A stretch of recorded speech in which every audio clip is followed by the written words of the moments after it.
Okay, so very important topic, intramolecular and intermolecular forces, right? So intramolecular means कि जो forces of attraction हैं, those forces are present within the molecule, right? So intramolecular means within the molecule and intermolecular means between the molecules, right? सो इसको हम समझ सकते हैं इस बहुत ही सिंपल एग्जांपल से। तो सबसे पहले मैंने यहाँ पर रखा हुआ है पिक्चर एक इंट्रामोलिकुलर की, जिसमें कि आप देख रहे हैं कि एक मेरे पास मॉलिक्यूल है और इस मॉलिक्यूल में आपके पास जो कनेक्शन है, राइट, वो टू टाइप से कनेक्शन है जो हम यहाँ पे नोटिस कर सकते हैं। तो फर्स्ट कैटेगरी में आपके कनेक्शंस कुछ यहाँ पे आपको नज़र आते हैं, जिसमें कि मैंने दो रेड बॉल्स को ज्वाइन किया हुआ है और ऐसे आप देख सकते हैं यहाँ पे दो ग्रीन बॉल्स को भी मैंने कनेक्ट किया हुआ, right. So let us understand this concept. So पहले ये एटम्स इस तरीके से थे, सेपरेटेड एटम्स, राइट। तो जब इन सेपरेट एटम्स को आप ऑब्जर्व कर रहे हैं तो आप देखते हैं कि इसके बीच में इस वक्त currently there is no bonding at all between these two atoms, right. लेकिन जब ये एटम्स में बॉन्डिंग होती है, फर्स्ट टाइम ये जो बॉन्ड है, ये फर्स्ट टाइम बॉन्ड बना है इस तरीके का बॉन्ड, राइट। तो इस तरह के जो बॉन्ड्स हैं इन्हें आप नाम देते हैं प्राइमरी बॉन्डिंग का, right. So these are called the primary bonding, right. Okay, तो अब जब ये बॉन्ड्स बन जाते हैं तो आप देखते हैं कि इन बॉन्ड्स के बाद जो है, जब आप इसकी फिजिकल स्टेट को ऑब्जर्व करते हैं तो फिजिकल स्टेट में इस तरीके के बहुत सारे टाइनी मॉलिक्यूल्स इस तरीके से जुड़ के एक साथ रहते हैं। तो जो हम फोर्सेस के बारे में बात कर रहे हैं वो ये कि इस मॉलिक्यूल के इन साइड आप देखेंगे तो आप देखेंगे कि दो एटम्स कनेक्टेड हैं और इनके बीच की जो बॉन्डिंग है उसे हम बोलते हैं primary bond, right. Primary bond means first bond. तो जब ये बॉन्डिंग होती है तो आपके पास उसके बाद दुनिया भर के रीज़न होते हैं, जैसे कि octet completion, this and that. But यहाँ पर आपके पास जो देखने को है कि अगर ये molecule, right, molecule means group of atoms, अगर ये मॉलिक्यूल किसी दूसरे मॉलिक्यूल से बॉन्डेड होता है, right. Bonding means just force of attraction. Bonding का हर वक्त मतलब शेयरिंग ऑफ इलेक्ट्रॉन या ट्रांसफरेंस ऑफ इलेक्ट्रॉन नहीं होता है। Bonding is just a force of attraction. तो अगर ये मॉलिक्यूल एक दूसरे मॉलिक्यूल के साथ बॉन्डेड होता है तो इसे हम बोलते हैं secondary bonding. This is called secondary bonding, right. Because primary bonding यहाँ थी, ये प्राइमरी मीन्स फर्स्ट बॉन्डिंग यहाँ थी और ये सेकेंड टाइम बॉन्डिंग हुआ, that is called the secondary bonding, right. So similarly ये भी एक आप देखेंगे कि यहाँ के बीच में भी सेकेंडरी बॉन्डिंग हो रही है, right. So that was all about the primary bonding and secondary bonding, right. अब क्या है कि जब आप इनके बीच की बॉन्डिंग को स्टडी करते हैं और आप इस चीज़ को ऑब्जर्व कर रहे हैं कि यहाँ पर एक बॉन्डिंग हो रही है, राइट। यहाँ देखिए, तो आप देखेंगे कि ये एक मॉलिक्यूल है, ये भी एक मॉलिक्यूल है। तो इन दो मॉलिक्यूल्स को, फॉर एग्जांपल सपोज़ कीजिए ये आयोडीन है, सपोज़ कीजिए ये भी आयोडीन है, तो आप देखेंगे कि आयोडीन के जो दो मॉलिक्यूल्स हैं और इस तरीके से और भी मॉलिक्यूल्स कंबाइन हो करके आयोडीन सॉलिड बना सकते हैं। तो इस तरीके की जो फोर्सेस जो कि मॉलिक्यूल्स के बीच में है, दो अलग अलग मॉलिक्यूल्स के बीच में है, उसे हम बोलते हैं इंटरमॉलिक्यूलर। इंटर का मतलब हो गया in between, right. So inter means in between the two molecules, in between, right, between the molecules, that is called intermolecular. और वहीं पर आप एक और एग्जांपल देखते हैं इस जगह पर, जिसमें कि आप देख सकते हैं कि ये मॉलिक्यूल है और ये मॉलिक्यूल जो है वाइब्रेट होता रहेगा, रोटेट होता रहेगा इस तरीके से। तो आप एक पॉइंट नोटिस करते हैं कि ऐसा भी पॉसिबिलिटी है कि ये जो एटम आपको दिख रहा है वाइट एटम और ये रेड एटम, इट में भी सम ए और सम बी, कोई और एटम भी हो सकता है। तो अगर इस तरह की जो बॉन्डिंग है, जैसे कि आप देख रहे हैं यहाँ पे कि इस तरफ आपको शेयरिंग ऑफ इलेक्ट्रॉन यहाँ पे दिख रहा है, शेयरिंग हो गया, तो this bonding is the primary bonding, this bonding is primary bonding, right. लेकिन जब ये मॉलिक्यूल इस तरीके से डिज़ाइन हो जाता है तो आप देखते हैं कि अगर इस एटम में और इस एटम में इंटरेक्शन है, इसमें और इसमें इंटरेक्शन है, बट केमिकल बॉन्डिंग जैसा शेयरिंग ऑफ इलेक्ट्रॉन नहीं है, जस्ट इंटरेक्शन है, जैसे कि मैंने इन दो मॉलिक्यूल्स में बताया था आपको।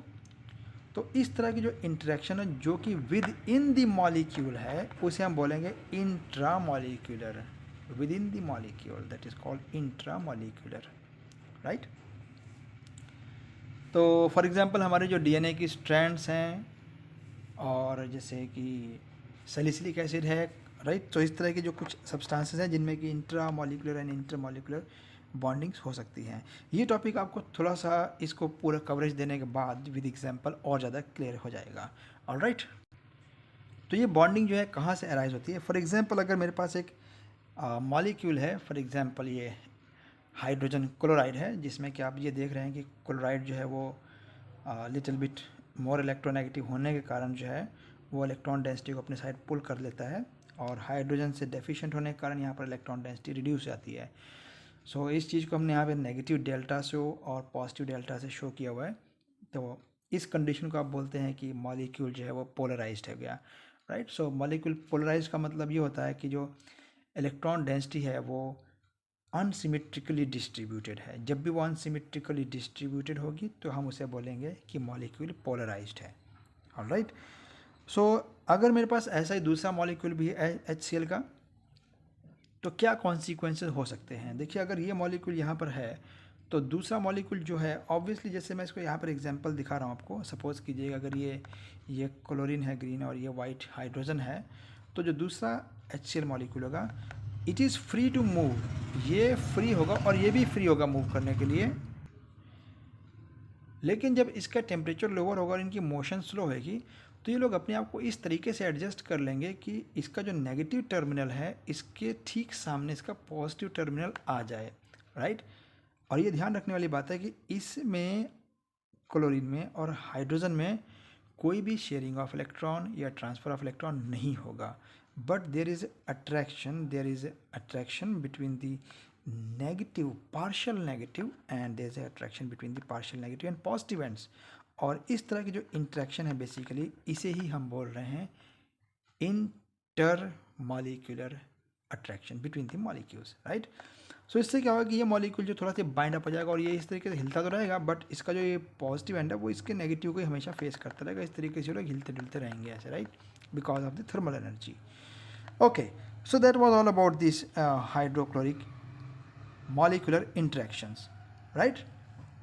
सो यहाँ पर आपको शो किया जा रहा है कि ये जो बॉन्डिंग है ये एक प्राइमरी बॉन्डिंग है, right, which you show with dot. Primary bonding आपके पास दो कैटेगरी की होती है, एक होती है आयनिक और एक होती है कोवेलेंट। ध्यान से समझिए, प्राइमरी बॉन्डिंग को हम ये कह रहे हैं कि प्राइमरी बॉन्डिंग केवल दो कैटेगरी की है, एक आयनिक और एक covalent, right.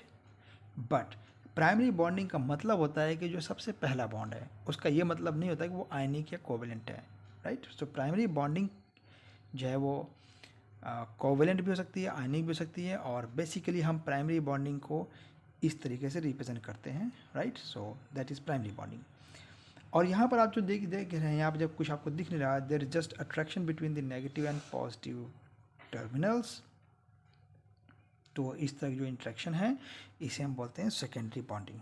Alright, so that is called the secondary bonding, physical bonding, right. So अब मेरे पास यहाँ पर कॉन्सिक्वेंस कुछ अलग से आ रहे हैं, राइट। तो इसमें आप देख रहे हैं कि एक HCl का मॉलिक्यूल है और ये पार्शली इस तरीके से आपको वाइब्रेट होता हुआ नज़र आ रहा है, और उसका रीज़न सिर्फ इतना ही है कि जो थर्मल एनर्जी है रूम टेम्परेचर के कारण ये मॉलिक्यूल कभी भी स्टिफ नहीं होगा, जस्ट वो इस तरीके से ऐसे ऐसे ऐसे वाइब्रेट करता रहेगा, राइट। तो क्या कॉन्सिक्वेंसेस होंगे अगर मेरे पास बहुत सारे HCl के मॉलिक्यूल्स हो जाएंगे तो क्या होगा, राइट। तो आप इसमें नोटिस करेंगे कि जैसे मैंने यहाँ पर बताया था कि ये लोग अपने आप को इस तरीके से एडजस्ट कर लेंगे ऐसे, तो वैसे ही यहाँ पर आप देखेंगे एडजस्टमेंट होती चली जाएगी, राइट। और जब ये सैंपल और बड़ा हो जाएगा तो इसी तरह की जो इंटरेक्शंस हैं, इन्हीं इंटरेक्शन के कारण ये सभी आपस में जुड़े रहते हैं।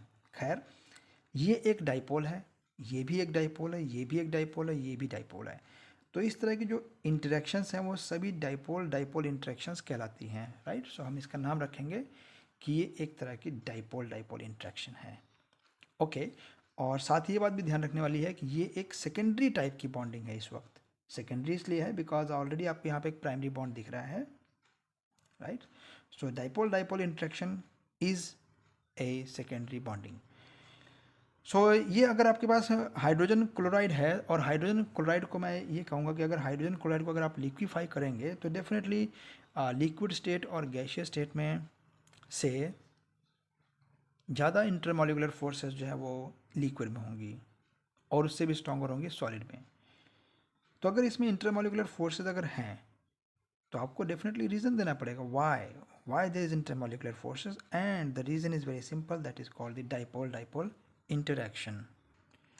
तो हमारे पास इसका जो इक्वेशन है वो ये है कि जो एनर्जी है, जो डाइपोल डाइपोल की जो इंटरेक्शन की जो एनर्जी है, that energy is proportional with the square of the dipole moment, right. तो जितना ज़्यादा इनका डाइपोल मोमेंट होगा उतना ही ज़्यादा इनके बीच की इंटरेक्शन स्ट्रॉन्गर होगी, राइट। और कमाल की चीज़ ये है कि जो ये एनर्जी है that is inversely related with the cube, right. इसका मतलब ये होता है कि अगर आप इसका डिस्टेंस जो है वो डबल कर दें इनके बीच में तो इसकी जो फोर्स होगी वो 1/8 हो जाएगी, राइट। सो 1/8 मीन्स कि बहुत कम वैल्यू होती है 1/8 की, that is approximately hardly 1.25% if you count it in terms of percentage, right? तो 1/8 means कि बहुत कम value. Okay, so that was all about the dipole moment and its mathematical equation, और इस पर भी बेस्ड क्वेश्चन कई बार आ चुके हैं।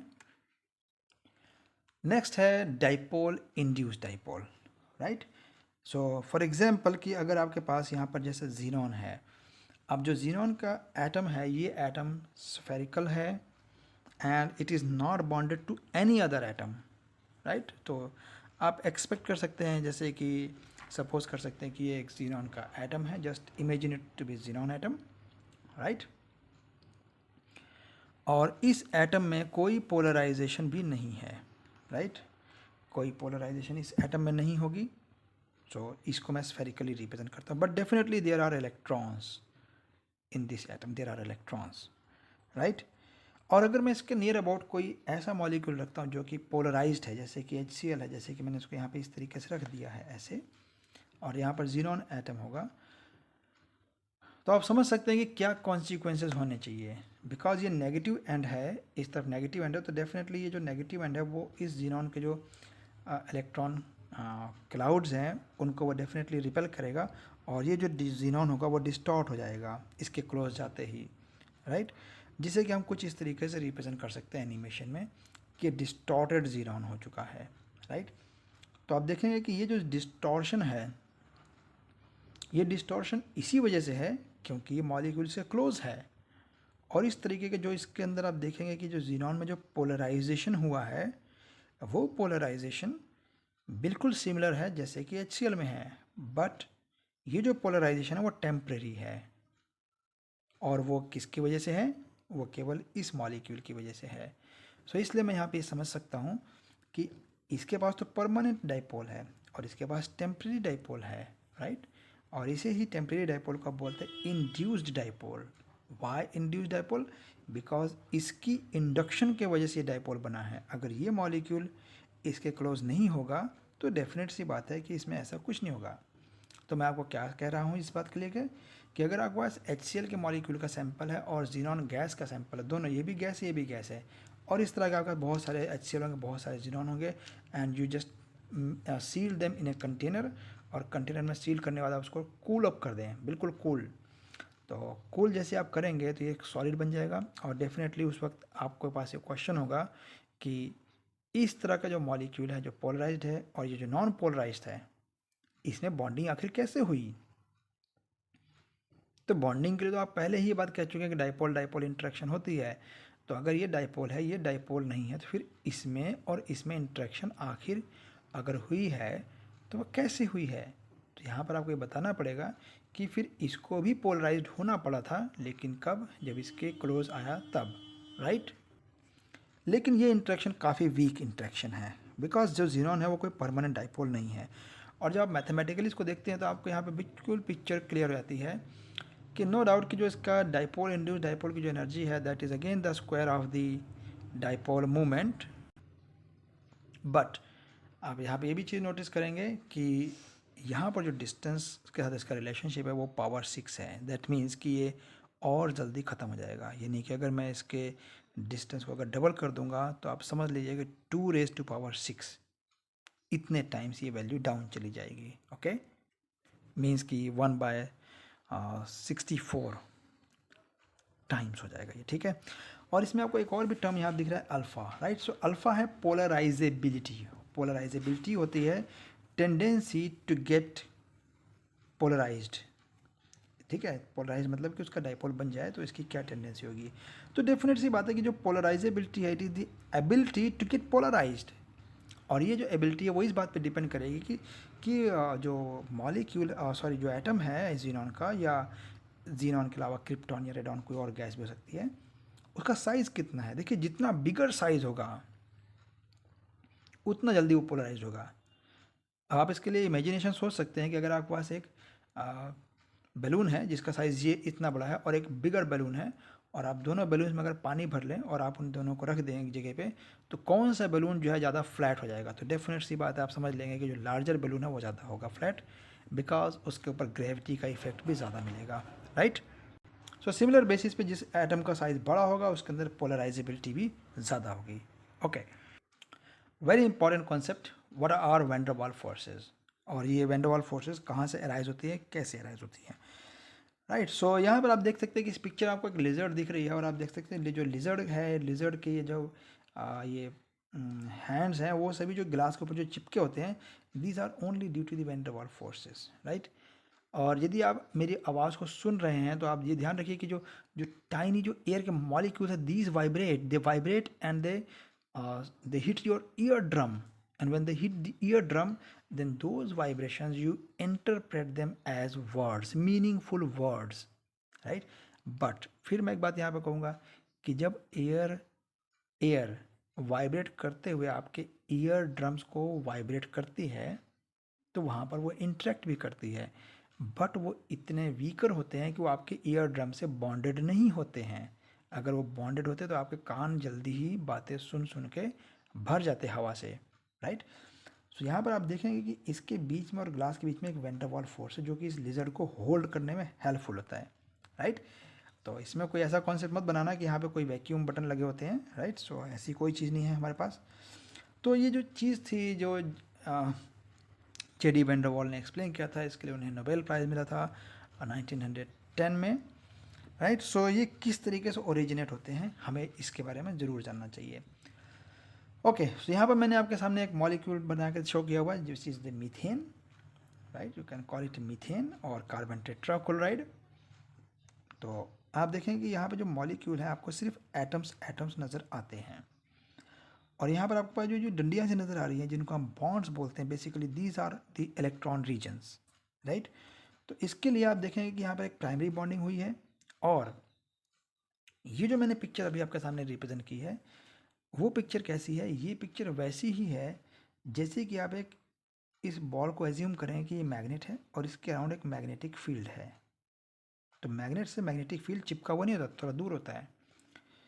तो यहाँ पर इलेक्ट्रिक फील्ड मैं इसको बोलूँगा, because of the electrons we have electric field, right. तो आपके पास जो मॉलिक्यूल है ये उसका पूरा एक्चुअल में इलेक्ट्रिक फील्ड मैंने यहाँ पर शो किया हुआ है, राइट। तो पहले आपने ये समझ लेना है कि इसके इलेक्ट्रिक फील्ड हर एक जगह पे होगा। अगर मैं ऐसे इस तरीके का कोई मॉलिक्यूल आपके सामने रखता हूँ, कुछ ऐसा मॉलिक्यूल्स रखता हूँ, या मैं इस तरह का रखता हूँ, या मैं ऐसे कोई मॉलिक्यूल रखता हूँ, तो सभी मॉलिक्यूल्स का जो इलेक्ट्रिक फील्ड है वो डेफिनेटली कुछ वैसा ही होगा जैसा उनकी शेप होती है। जैसे इसका इलेक्ट्रिक फील्ड आप देखें कुछ ऐसा फैला हुआ रहेगा पर थोड़ा दूर होगा। अब हमें लगता है कि एटम यहाँ से शुरू होता है, बट नहीं, एटम यहाँ से नहीं शुरू होता है, वो काफ़ी पीछे से शुरू हो जाता है जहाँ से उसकी इंट्रैक्शन शुरू होती है। जैसे मैग्नेट को अगर आप किसी आयरन से टच करते हैं तो ये नहीं कि आपको टच करने के बाद पता लगा मैग्नेट है, वो आपको काफ़ी दूर से पता लग जाता है कि वो मैग्नेट है, because of the pulling nature और समथिंग एल्स। तो इसी तरीके से इन सभी में एक इलेक्ट्रिक रीजन है, इलेक्ट्रिक एनवायरनमेंट है, जैसे कि आप यहाँ पे इस डिफ्यूज्ड फिगर से आप देख सकते हैं, राइट।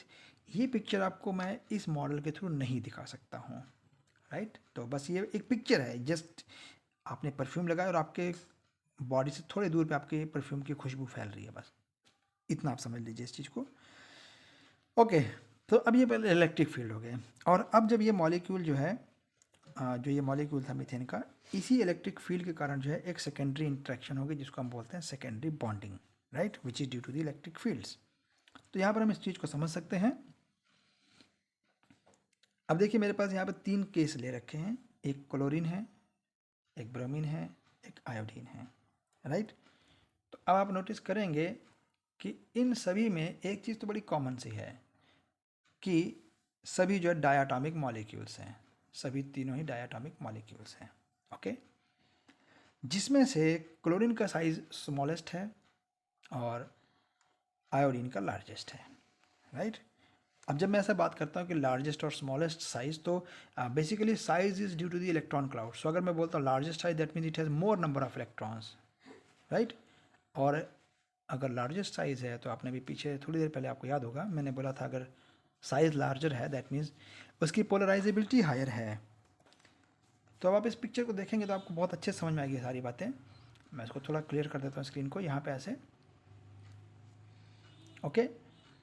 तो अब इस चीज़ को आप ध्यान से देखेंगे तो आप समझ जाएंगे कि ये मॉलिक्यूल का साइज़ स्मॉलर है और इसका बिगर साइज़ है, और बिगर साइज़ मीन्स कि ये आयोडीन के मॉलिक्यूल का एक्चुअल इलेक्ट्रिक फील्ड है, ये इसके स्पेसिफिक एटम्स हैं, ऐसे ही ब्रोमीन का भी, ऐसे ही क्लोरीन का भी। सो आप बेसिकली इलेक्ट्रिक फील्ड से ही इंटरेक्ट करते हैं, हमेशा इलेक्ट्रिक फील्ड से आप इंटरेक्ट कर देते हैं, राइट। सो इन्हें देख के आपको साफ पता लग जाता है कि जिसका साइज़ बिगर है जो कि आयोडीन है, इसमें इलेक्ट्रॉन क्लाउड बिगर होने के कारण इसकी पोलराइजेबिलिटी भी ज़्यादा होगी। अगर इसकी पोलराइजेबिलिटी ज़्यादा है तो आप देखेंगे कि आयोडीन के जो मॉलिक्यूल है वो दूसरे आयोडीन के मॉलिक्यूल से स्ट्रांगली बाउंड होंगे as compare to chlorine molecules, right. तो आप देख सकते हैं कि इन तीनों मॉलिक्यूल्स में से जो आयोडीन है ये रूम टेम्परेचर पे सॉलिड स्टेट में एग्जिस्ट करता है और ब्रोमीन लिक्विड स्टेट में एग्जिस्ट करता है और क्लोरीन गैसियस स्टेट में है रूम टेम्परेचर पे, राइट। बट क्योंकि ब्रोमीन के मॉलिक्यूलर इंटरेक्शन, जब मैं मॉलिक्यूलर बोलता हूँ मीन्स कि ब्रोमीन की मॉलिक्यूल की इंटरेक्शन किसी दूसरे ब्रोमीन मॉलिक्यूल से, क्योंकि वो इंटरेक्शन जो है वो इतनी स्ट्रांग नहीं है, इसीलिए रूम टेम्परेचर पे ब्रोमीन जो आपको लिक्विड स्टेट में दिख रहा है, जैसे ही आप उस बॉटल का कैप ओपन करेंगे ये लोग वेपराइज होना शुरू हो जाएंगे। सिमिलरली आयोडीन भी इसी कंडीशन में है। आयोडीन सॉलिड है पर इसे हम फोर्सफुली सॉलिड बना सकते हैं, राइट। और लेकिन जैसे आप इसको बॉटल ओपन करेंगे तो ये आयोडीन जो है वो सबलाइम होना शुरू हो जाता है। सबलाइम मीन्स कि just going to gaseous state from solid. So ये इनके फिजिकल स्टेट्स हैं, गैस, सॉलिड, लिक्विड, ओके। अब हम इस चीज़ को थोड़े बड़े मॉलिक्यूल्स के लिए भी इम्प्लीमेंट करते हैं। तो जैसे कि मेरे पास यहाँ पर आप देखेंगे बेंजीन है। अब देखिए थोड़ी देर पहले आपने बेंजीन के जैसे ही अब दूसरे मॉलिक्यूल भी देखे थे तो उसमें आपने इलेक्ट्रॉन क्लाउड एक देखे थे, इलेक्ट्रॉनिक रीजन्स। तो अब आप इसमें भी ऐसे एक्सपेक्ट कर सकते हैं कि ये आपके पास रीजन बनेगा उसका electronic region, right. So actual में वो चीज़ आपको इस तरह से नज़र आएगी, कुछ ऐसे, ये काफ़ी डिफ्यूज पिक्चर नज़र आएगी, राइट, ओके। अब अगर मैं यहाँ पे दिखाऊँ आपको कि बेंजीन है तो ये लिक्विड स्टेट में एग्जिस्ट करता है, राइट। लेकिन अगर आप यहाँ देखेंगे इस पिक्चर में नेफ्थलीन है तो आप देखेंगे कि नेफ्थलीन में 2 रिंग्स अटैच्ड हो गई हैं। तो डेफिनेट सी बात है कि अगर 2 रिंग्स अटैच्ड है तो इसका जो डिफ्यूज्ड इलेक्ट्रॉन क्लाउड है वो बिगर होगा। तो आपके पास बड़ी सिंपल सा इसका मीनिंग निकलता है कि अगर ये इतना बड़ा रिंग था और इसके डबल रिंग है और सपोज मैं फिनांथ्रासीन जोड़ता हूँ जिसमें 3 रिंग्स हो जाती हैं, तो out of these two which will have more interaction, definitely this will have more interaction. तो अगर बेंजीन लिक्विड स्टेट में तो ये कौन से स्टेट में हो सकता है? Possibly solid state. And if you think it's solid state you are right. So naphthalene exist as solid but again the same concept, ये पोलराइज नहीं है, ये भी पोलराइज्ड नहीं है, because electron density symmetrically distributed है। सिमेट्रिकली डिस्ट्रीब्यूटेड है just like in iodine, bromine and chlorine. तो जब भी इलेक्ट्रॉन डेंसिटी सिमेट्रिकली डिस्ट्रीब्यूटेड हैं उनमें कोई भी डाइपोल इंटरेक्शन नहीं होगा, ओके। सो इस वक्त जो इसमें इंटरेक्शन है मैं उसे एक स्पेशल नाम दूंगा और मैं नाम दूंगा van der Waals forces, right. सो मैं उसको नाम दूंगा van der Waals forces, okay. So dipole forces, van der Waals forces. I think यहाँ तक सबको क्लियर है पिक्चर, ओके ओके। अब इसमें सबसे इंपॉर्टेंट पॉइंट यहाँ पे ध्यान से समझने वाली बात है, वैन डर वाल फोर्सेस के ही जैसे एक और फोर्स को भी समझा जाता है, लंदन फोर्सेस को, बट ध्यान रखिए समझा जाता है, वो होते नहीं सेम। लंदन फोर्सेस जो है वैंडरवाल फोर्सेस के काफ़ी टाइम के बाद एक्सप्लेन हुए थे, राइट। यहाँ पर एक्चुअल में आप ये पिक्चर बना के बैठे होते हैं कि देखिए पहले प्राइमरी बॉन्डिंग्स हुए हैं, कुछ एटम्स कुछ इस तरीके से जुड़ते रहते हैं, एटम्स जुड़ करके मॉलिक्यूल बनते हैं and they have bigger size, और जब उनका साइज बिगर हो जाता है तो उनका इलेक्ट्रिक फील्ड बिगर हो जाता है, जब उनका इलेक्ट्रिक फील्ड बिगर होता है तो वो पोलराइजेबल हो जाते हैं, जब वो पोलराइजेबल हो जाते हैं तो उनके बीच में फोर्सेज एग्जिस्ट करती हैं which is known as van der Waals forces, right. But यहाँ पर हमारे पास कुछ अलग से कंडीशन है, और वो है लंदन डिस्पर्जन फोर्सेस के अंडर की लंदन डिस्पर्जन फोर्सेस जो हैं वो कैसे कहाँ से आए, राइट। ओके, तो फ्रिट्ज लंदन ने ये एक्सप्लेनेशन दिया था 1932 में, राइट। सो मैं आपको एक बार और पिक्चर दिखाता हूँ। फ्रिट्ज लंदन इन 1932 वो ऐसे दिखते थे उस समय। ओके, तो लंदन फोर्सेस कहाँ से ओरिजिनेट हुई, मतलब लंदन फोर्सेस का बेसिक पॉइंट ये मैं समझाना चाहता हूँ कि सपोज़ कीजिए कि आपके पास यहाँ पर कुछ इस तरह की सिचुएशन है, जैसे मेरे पास ये एटम्स पड़े हैं, just think of them as xenon atoms, radon atoms and so on. Suppose करते हैं कि ये जीनॉन है, सारे जीनॉन है, ठीक है ना। अब ऐसा है कि नोबेल गैसेस जो हैं वो कभी भी बॉन्डिंग नहीं करते हैं, ऐसा हम सब लोग मान के चलते हैं। तो फिर अगर ये लोग बॉन्डिंग ही नहीं करते हैं तो फिर ये जो विचार है कि हम इसको लिक्विड बना लें या सॉलिड बना लें, वो विचार एक नामुमकिन से विचार हैं, कभी भी ये सॉलिड या लिक्विड नहीं बन सकते, राइट। लेकिन इन्हें पहले सॉलिड बनाया गया, लिक्विड बनाया गया, अब वो प्रेशर ऐसे बनाया गया या टेम्परेचर लोअर किया गया या क्या किया गया, वो पॉइंट मैटर ही नहीं करता। मैटर ये करता है कि जब इनका साइज़ ही छोटा है, जब इनके बीच में कोई प्राइमरी बॉन्डिंग ही नहीं है, तो इनके बीच में ऐसी कौन सी फोर्सेस आ गई हैं जिनके कारण ये लिक्विड बन गया।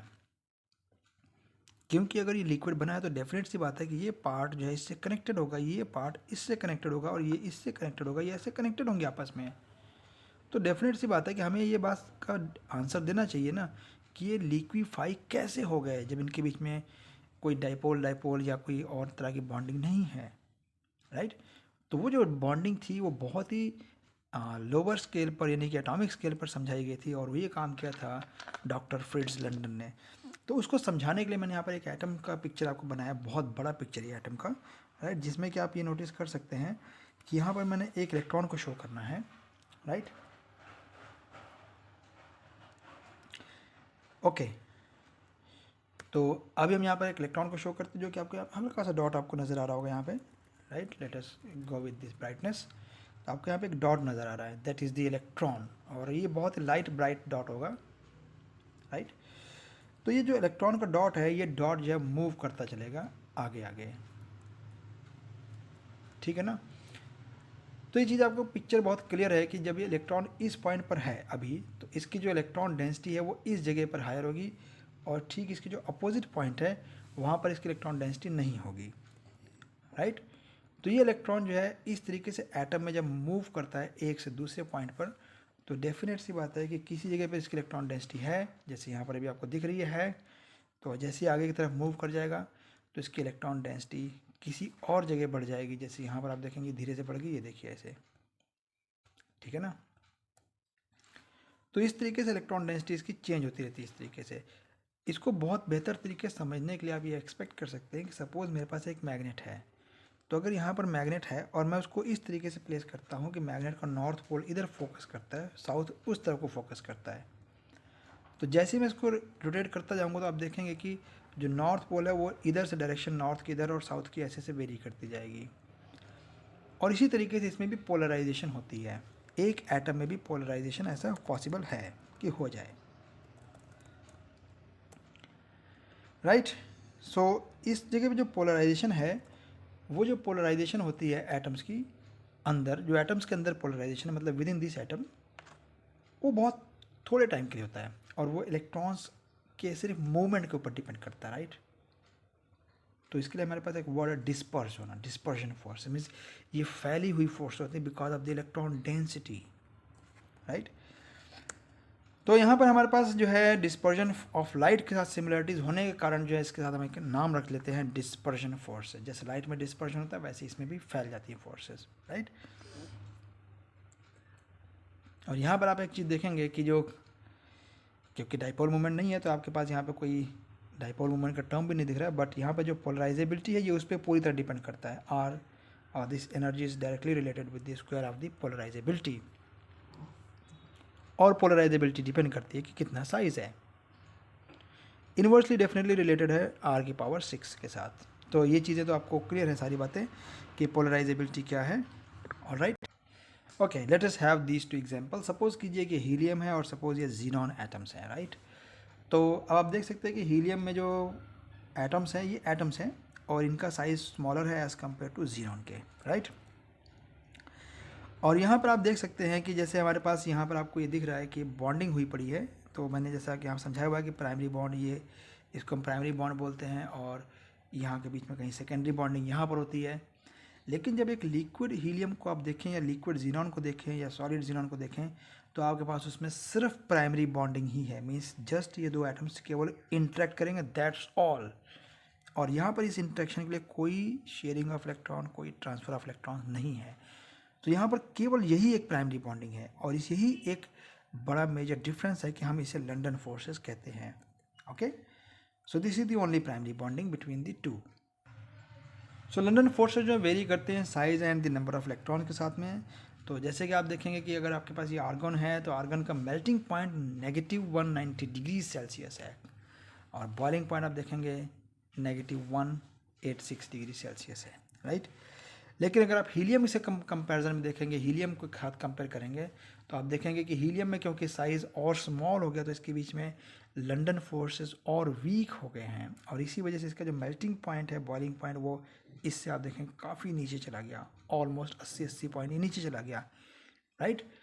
सो दैट मीन्स कि अगर साइज़ बिगर है तो लंडन फोर्सेस की स्ट्रेंथ अच्छी होगी और उसका मेल्टिंग बॉइलिंग पॉइंट हायर होगा। ओके, अब हम इसमें जैसे बड़े स्केल पर जाते हैं देखने के लिए कि जैसे आपके पास यहाँ पर ग्रेफाइट एंड डायमंड है तो आप देखेंगे जैसे डायमंड की अभी रिंग है, जस्ट लाइक बेंजीन रिंग्स, आप देखेंगे रिंग से साथ रिंग अटैच्ड है काफ़ी सारे। तो इनके बीच के जो इंट्रैक्शन है ये इतनी स्ट्रॉन्गर हैं कि इस ग्रेफाइट को सॉलिड फॉर्म में रख लेती हैं। और आप ये भी समझ लेंगे कि इसके जो मेल्टिंग पॉइंट है सॉलिड से लिक्विड होने का पॉइंट वो करीब करीब 3300 डिग्री सेल्सियस है, राइट। और इनके बीच में जो फोर्सेस हैं वो फोर्सेस हैं वैन डर वाल फोर्सेस। तो मैं आपको एक बात बता देता हूँ यहाँ पर कि वैन डर वाल फोर्सेस को कभी भी वीक फोर्सेस नहीं समझ के चलना है, because it depends on the electron size, because it depends on the electron size. जितना ज़्यादा इलेक्ट्रॉन साइज होगा उतनी stronger van der Waals forces होंगी। सो इसलिए graphite is an example which proves that van der Waals forces can be very very stronger, even more stronger than the ionic bonds. और similar case में diamond भी होता है। तो आप diamond में भी देख सकते हैं कि डायमंड में भी ऐसे होता है जिसमें कि आप देखेंगे कि इनके जैसे आपस की जो बॉन्ड की लेंथ है वो 141 है, लेकिन इस रिंग का और इस रिंग के जो लेयर्स हैं, इन लेयर के बीच में जो डिस्टेंस है वो इससे डबल से भी ज़्यादा है, मीन्स 340 पिकोमीटर्स का है, राइट। और वहीं पर आप देखेंगे कि डायमंड में ये जो डिस्टेंस है बॉन्ड के लेंथ का वो 154 है। मतलब ये कि अगर मैं आपको डायमंड और ग्रेफाइट में से ये पूछूं क्वेश्चन कि कौन ज़्यादा स्ट्रॉन्गर है तो इसका जो सही आंसर है वो है ग्रेफाइट। वाई? बिकॉज ग्रेफाइट की जो बॉन्ड की लेंथ है वो शॉर्ट है 141 और डायमंड की बॉन्ड की लेंथ है 154। So out of diamond and graphite, graphite is much stable than diamond. तो ग्रेफाइट एक स्टेबल एलोट्रॉप है कार्बन का as compare to diamond. But I do not know the reason why people they go for diamond as a gift when they marry.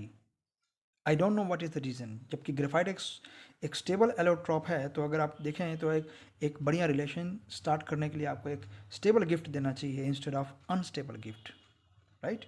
So that is the part of the society. Okay, let us now check your concept कि आपने अब तक कितना पढ़ा, उसमें से क्या कुछ समझ में आया है। So which are the following is expected to have highest melting point, right. So think of it and just expect the answer. So इसका जो करेक्ट आंसर है वो ये है कि सारी नोबल गैसेस हैं और इन चारों में से जो लार्जेस्ट साइज है वो जीनॉन का है. So therefore xenon will have larger size and therefore it will have highest London forces and will have the highest melting point. So the correct answer is the xenon. Okay, next question. Which of the following is correct regarding the diamond and graphite? So the first point is diamond is the hardest substance, graphite is stable than diamond, graphite is harder and stable than diamond, and the last is both first and second. So आपको बहुत ध्यान से समझ के इसका answer देना है, right. सो इसका जो सही आंसर है that is both A and B. Okay, next question. Which of the following is secondary bonding or example of secondary bonding? Ionic bonding, covalent bonding, van der Waals and London forces. Right, so आपको secondary bonding बताना है कि secondary bonding इसमें से कौन सी होगी, right? So the correct answer is van der Waals forces. Next question is, in case of solid iodine, if you have solid sample of iodine, which of the following bonding is present, right? So think of it and then answer it. Ionic bonding, covalent bonding, van der Waals forces and London forces. Solid iodine, right? In solid iodine, it is not the iodine molecule, okay? So the correct answer is van der Waals forces. Okay, in molecular iodine, the bonding is covalent. In solid iodine, the bonding is van der Waals bonding, and van der Waals forces are secondary forces. Covalent bonding is the primary bonding, right? And the next question is, the bonding present in solid alloy, which is a mixture of hydrogen chloride and argon, will be. Suppose अगर मैं hydrogen chloride और argon को mix up करके उनको मैं cool कर लूँ, solidify कर लूँ, तो इसमें कौन सी फोर्सेस प्रेजेंट होंगी? सो इसका जो करेक्ट आंसर है that is dipole, induced dipole, right. So A. Alright.